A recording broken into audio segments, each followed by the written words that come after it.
Please rise for the Pledge of Allegiance. I pledge allegiance to the flag of the United States of America and to the republic for which it stands, one nation, under God, indivisible, with liberty and justice for all. Hey, Spartans, happy Thursday. It's Dr. Sal coming your way this morning with a few things. Man, the week is just flying by. It is already Thursday, and Friday and the weekend will be here before we know it. All right, a couple of things this morning to talk about. So first of all, as we continue to get up and running for the start of the school year, I want to just draw your attention for a moment to the Student Handbook. Everybody received a copy of the Student Handbook on the first day of school. Student Handbook serves a couple of important purposes. First, the handbook itself is in that book. You should take some time to review the Student Handbook. Your parents have acknowledged that you have received the handbook, and it's important to understand what the expectations are. Many of the things that we've been talking about each day about the 4 R's are in the Student Handbook. One thing I specifically want to mention, I'm not going to go into much detail this morning, but on page 28 of the Student Handbook is actually the dress code. You want to be sure that you take a few minutes to review the dress code and know what is expected. There is actually one addition to the dress code that is not printed in the handbook.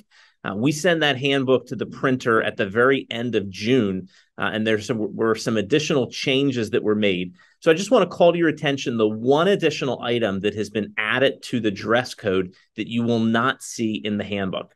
And that says, planned theme or spirit days are the only days that you may be permitted to wear either a costume or a part of a costume. So if it's something that is not part of like typical attire that would be expected for someone to be wearing, if it's something that is more like something that you would wear on Halloween, something that's part of a costume, we need to be sure that those things, we're only doing that on spirit days if it's appropriate for whatever the theme is for that spirit day, or when we allow you to wear your costumes on Halloween. So please be sure that you take a few minutes, not only take a look at the Student Handbook, but also beware of the code of conduct, or the dress code, rather. Now, the other important piece of that handbook is actually the agenda book. It's in the back. This is your assignment book, the place for you to be able to keep track of your homework assignments, what you may have coming due.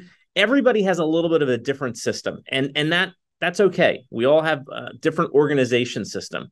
I just want to be sure that you have something in place, whether it's using the agenda book, whether it's keeping some kind of an electronic list that you have on your Chromebook, but some way to keep track of upcoming assignments, things on your to-do list, so that when you go home each night, you know exactly what you need to accomplish and you're staying on top of things. So just take a few minutes, keep that Student Handbook close by, make sure that you review it, and consider using the agenda book in the back as your to-do list so that you know what is coming up. All right, another thing. So we've had a successful couple of days with using eHall Pass. I'm sure we'll be talking more about this, but this is a reminder coming your way from the guidance department. So your school counselors routinely set up meetings with you. They're going to be doing that through eHall Pass. They're going to be sending you an appointment pass. So we want to get into the habit of each day when we get into first period, kind of get setting up for the day, waiting for the announcements to start. Pull up your eHall Pass dashboard, just to check to see if you have any appointment passes. It might be from your school counselor. It might be from one of your teachers, but it's always a good idea just to kind of see if you have anything waiting there for you in your appointment passes in eHall Pass. All right. Now, the last thing this morning I have for you, the answer to yesterday's Wordle Wednesday puzzle. So you may have figured out that the solution to yesterday's Wordle was eagle.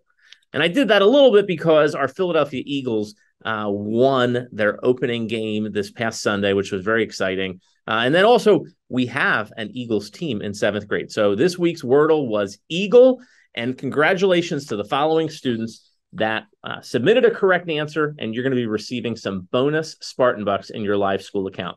Congratulations go out to Caitlin Moyer, Tommy Murphy, Daryl Lytle, Morgan Burdick, Tyler Gilbert, Colton Bush, Devin Lukenheimer, Valeria Navoa, Maddie Ruday, and Hadley Godwin.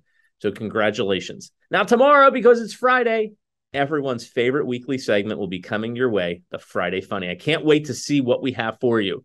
Looking ahead in the next few days, I'll also be talking more about Spartan Bucks in general and making sure that everybody can get into live school. And we'll be talking about those additional Spartan Bucks that we're going to be adding to everybody's live school account.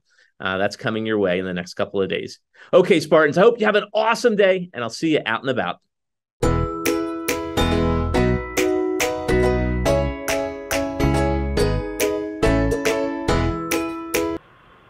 Buenos dias, Springton Lake. Today we begin a series of morning announcements about National Hispanic Heritage Month. Hoy es el 15 de septiembre. Hispanic Heritage Month is a celebration that takes place in the United States each year from September 15th through October 15th. During this time, we recognize the positive impact the Hispanic and Latinx American communities have had on our country. This celebration began in 1968 when President Lyndon B. Johnson first introduced it as a week-long celebration. In 1989, the week was extended to become a full month.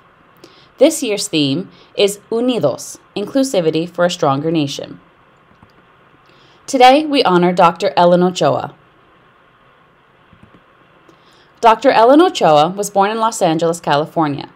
She is an engineer who was selected by NASA in 1990 to become an astronaut. Ellen became the first Hispanic woman in space in 1993 when she participated in a 9-day mission on the Discovery Space Shuttle. Dr. Ochoa is currently a retired astronaut and the director of the Johnson Space Center. Thank you for listening, Springton Lake. Have a great day.